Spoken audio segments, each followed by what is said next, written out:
Hello everybody, this is Tarot Genie. Welcome to the channel. So let's do this reading Priyanka and Ankit. ये वाला reading जब last time किया था तो there was lot of questions, चीज़ें बहुत ज़्यादा क्लियर नहीं हुई थी.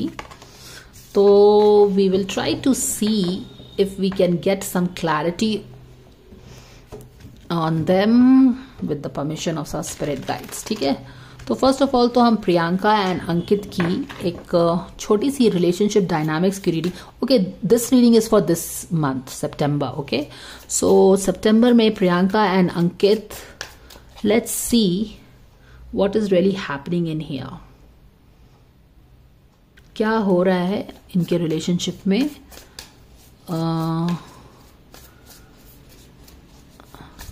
Priyanka and Ankit Gupta, what is really happening in their relationship, past, present, future. We thank you so much for this guidance coming in here.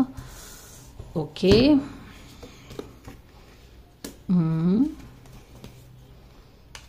उनकी लास्ट रीडिंग मुझे याद है, there was also a high priestess sitting जहां पे there was stress हो गया था relation, मानी कि स्ट्रेसफुल सिचुएशन से शायद रिलेशनशिप जारी है.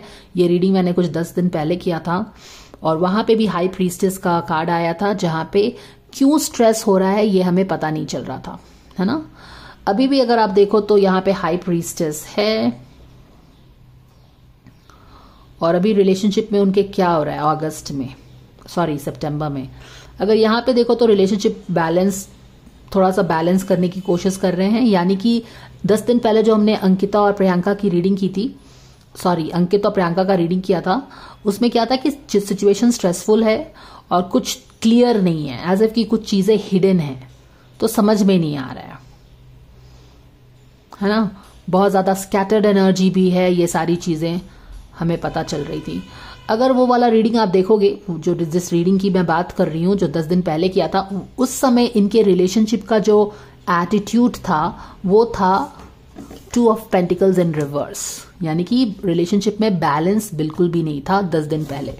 लेकिन अब लगता है कि इन्होंने अपने रिलेशनशिप पे थोड़ा तो काम किया है, थोड़ा चीज़ों को सही किया है, थोड़ा बैलेंस लाने की कोशिश की है अपने रिलेशनशिप में. एटलीस्ट एक दूसरे की बात को समझ सकें, टाइम निकालें समझने के लिए कि प्रॉब्लम हो कहाँ रहा है या फिर क्या चीज़ हिडन है, क्या चीज़ एक्सप्रेस नहीं कर पा रहे हैं एक दूसरे को, ये वो सारी चीज़ें. तो वहाँ वाली एनर्जी से अगर आप देखोगे, okay so the lights gone, give me a moment और I think there is enough life to continue, so I will just continue with it.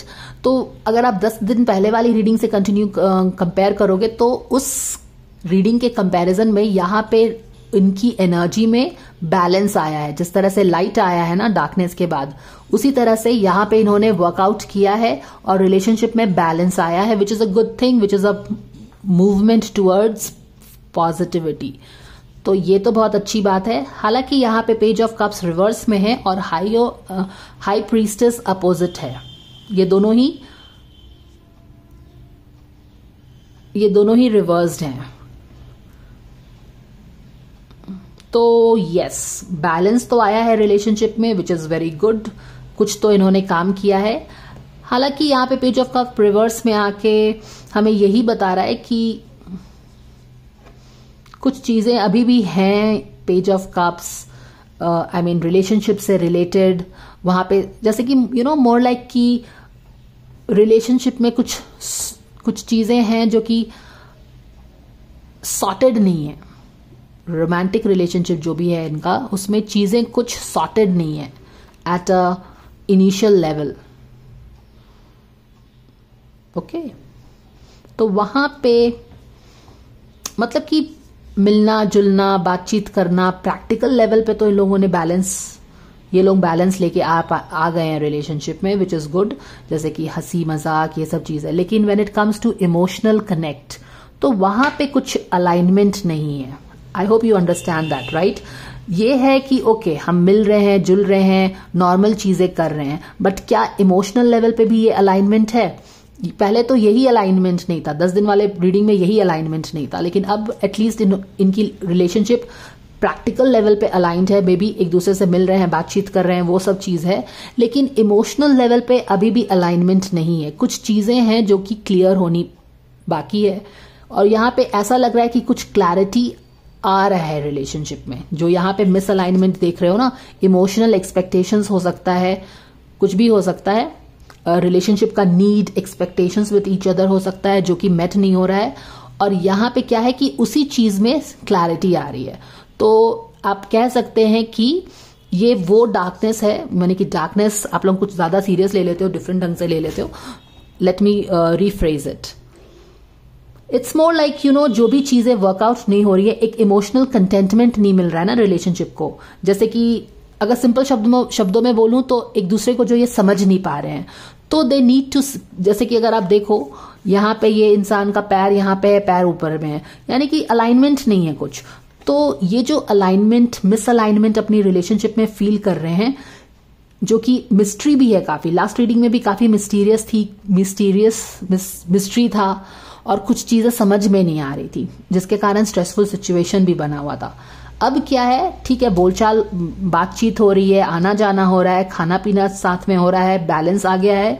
तो अब चूंकि थोड़ा बहुत बातचीत भी होने लगा है, मे बी पहले काफी स्कैटर्ड एनर्जी थी, एक दूसरे से बात करने का भी टाइम नहीं था, इंटेंशन भी नहीं था, पर जो भी है यहाँ पे बैलेंस आ गया है। अब चूंकि हम मिलने लगे हैं, बातचीत करने लगे हैं, तो क्या होगा कि जो भी इमोशनल इश्यूज हैं उस पे बातचीत होगी, तो अंदर में जो भी चीजें हैं वो बाहर आएंगी। ये इनकी इस मंथ की एनर्जी है। Okay, back of the deck में मैं देख लेती हूँ एग्जैक्टली। तो यहाँ पे देख रहे हो डेथ एंड रिबर्थ, फिर से आई डोंट नो उस रीडिंग में आया था डेथ एंड रिबर्थ की नहीं, बट यहाँ पे वही चीजें हैं, डेथ एंड रिबर्थ। अब देखो यहाँ पे ये कैसे एक दूसरे को सपोर्ट करता हुआ मैसेज है। कंफ्यूजन, एक्चुअली बंदी को समझ में नहीं आ रहा है कि हो क्या रहा है। ओके, और जहां तक मुझे याद है इनकी फीलिंग्स एंड थॉट वाली जो वीडियो थी उसमें बंदी is very positive, she is like encouraging the guy, but लड़की की स्कैटर्ड एनर्जी है और बहुत ही रेस्टलेस एनर्जी है। और यहाँ पे भी ये पेज ऑफ कप्स लड़का ही है, तो ये काइंड ऑफ यू नो चीजों को ठीक से समझ नहीं पा रहा है, या फिर कुछ तो है यहाँ पे इशू। और यहाँ पे ये वाला कार्ड एक death and rebirth, I think एक डेथ एंड रीबर्थ के बीच ये रिलेशनशिप अभी काफी यू नो स्ट्रगल कर रही है। बट डेफिनेटली यहाँ पे ऐसा लग रहा है कि जो भी इमोशनल इश्यूज है ना, यहाँ पे बातें होंगी, चीजें अंदर से बाहर आएंगी, वो जो भी प्रॉब्लम है ये दोनों मिलके उसको एड्रेस करेंगे। ये सिचुएशन इनकी एनर्जी है इस मंथ की। Okay, so this is the energy for their this month. एक डेफिनेटली यहाँ पे देखिए हाई प्रीस्टेस इज समथिंग। पहले हाई प्रीस्टेस कैसी थी, ऐसे थी जैसे कि उसने बहुत सारी चीजें अपने वेल में छुपा के रखी हैं, और जब रिलेशनशिप में एक बंदा या दोनों ही लोग चीजों को छुपा के रखेंगे तो ट्रांसपेरेंसी नहीं है, क्लैरिटी नहीं है, दूसरा बंदा कंफ्यूज रहेगा, है ना। तो यहाँ पे वही चीज है, बंदी की एनर्जी तो काफी, आई थिंक ये बंदे के कारण ये बंदी कुछ कंफ्यूज हो जा रही है कि इसको आखिर चाहिए क्या है। नेक्स्ट रीडिंग में हम देखेंगे इन दोनों का एक्सपेक्टेशंस ऑफ ईच अदर क्या है, ठीक है, उससे हमें ज्यादा क्लैरिटी मिलेगी। But yes, the situation, relationship is going through very delicate situation. कुछ चीजें हैं जो इशू एड्रेस करना है, बहुत सारी चीजें अनकही हैं रिलेशनशिप में जो कि इनको बैठ के सॉर्ट आउट करने की जरूरत है। तो यही एनर्जी है इनकी इस मंथ की। प्रियंका और अंकित आपके हैं जो। चलिए ब्लेसिंग्स देख लेते हैं। You are being helped, heaven is working behind the scenes to help you even if you don't see. Yes, बिल्कुल, क्योंकि डेथ एंड रिबर्थ का card at the back of the deck में शायद इनको ऐसा फील हो रहा होगा ये दोनों को इंडिविजुअली कि आखिर हो क्या रहा है रिलेशनशिप में, why the relationship is going through such a very challenging situation, such a transformation, such a delicate situation. आप समझ रहे हो ना। और ऐसा लग रहा है कि yes, there is going to be some divine help, but we will have to wait and watch, क्योंकि डिवाइन हेल्प क्या होता है, divine help comes through us only. जब तक ये बैठ के बात नहीं करेंगे, ये अपने अंदर के दिल की बात क्या है, क्या एक्सपेक्टेशन है रिलेशनशिप का, ये सब शेयर नहीं करोगे तो डिवाइन भी आपको कहां से हेल्प करेगा, है ना। The divine magic remember always works through us, ऐसा कुछ। Okay, this card is here. You have a Midas touch right now, and every project you touch will turn into gold. I think this message is specifically for them, जरूर इनके लिए है क्योंकि ये वाला card इसमें था। चलिए देखते हैं। Priyanka and Ankit, exactly procrastination, देख रहे हो ना, अंदर में कुछ बातें छुपी हैं, चीजें, कुछ मनमुटाव है, कुछ किसी के दिल को बुरा लगा है यहाँ पे। ओके, स्पेशली मुझे लगता है बंदे की एनर्जी इस तरह की है कि इस बंदे को कोई चीज है जो शायद प्रियंका की अच्छी नहीं लगी है, या फिर वो उसको मिसअंडरस्टैंड कर रहा है, कुछ भी हो सकता है। जो भी है, इस बंदे की मिसअंडरस्टैंडिंग है या फिर जो भी नीड्स हैं उसको, I mean what ever is the concern, जो कि छुपा है, हाई प्रीस्टेस के कारण वो छुपा है। अब समय आ गया है कि आप उसको इग्नोर मत करिए। बातचीत तो आप लोग करने लगे हो, अलाइनमेंट में आ गए हो। अब क्या करो कि जो भी कंसर्न है ना, उसको टालो मत, उस पर बातचीत करो, उसको छुपाओ मत। ओके, और जब आप बातचीत करेंगे तो क्या होगा, योर सिचुएशन विल इम्प्रूव। और यहाँ पे एक एल्केमी भी है जो कि इन लोगों के लिए ब्लेसिंग लेके आ सकती है। बट द क्वेश्चन इज कि will you talk. If I am not wrong, Manisha की भी रीडिंग अभिषेक के साथ इसी तरह की कुछ है कि वहां पे भी वो लोग आंख बंद करके रिलेशनशिप को किसी तरह से मेंटेन तो करना चाह रहे हैं, लेकिन जो इश्यूज है दोनों साइड में वो कोई बात नहीं कर रहा है। यहाँ पे भी कुछ बातचीत नहीं हो रही है, दिल में कुछ छुपा के बैठे हो, दूसरे की कुछ बात अच्छी नहीं लग रही है पर उसको एक्सप्रेस नहीं कर रहे हो, उसको टाल रहे हो, उसको छुपा रहे हो, तो कैसे चलेगा। Talk it out. हो सकता है कि आपका जो कंसर्न है दूसरे को वो पता ही नहीं हो, बहुत सारी चीजें हो सकती है ना, तो वही चीज है।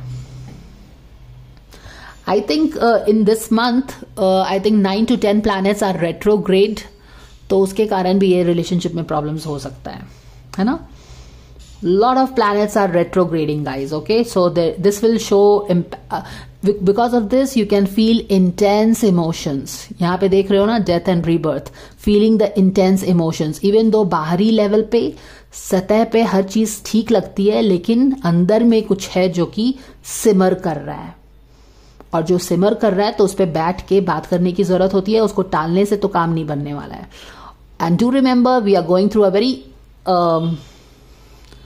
intense emotional ups and downs because of some 9 and 10 planets. They are all retrograding together, so उसके कारण भी हो गया।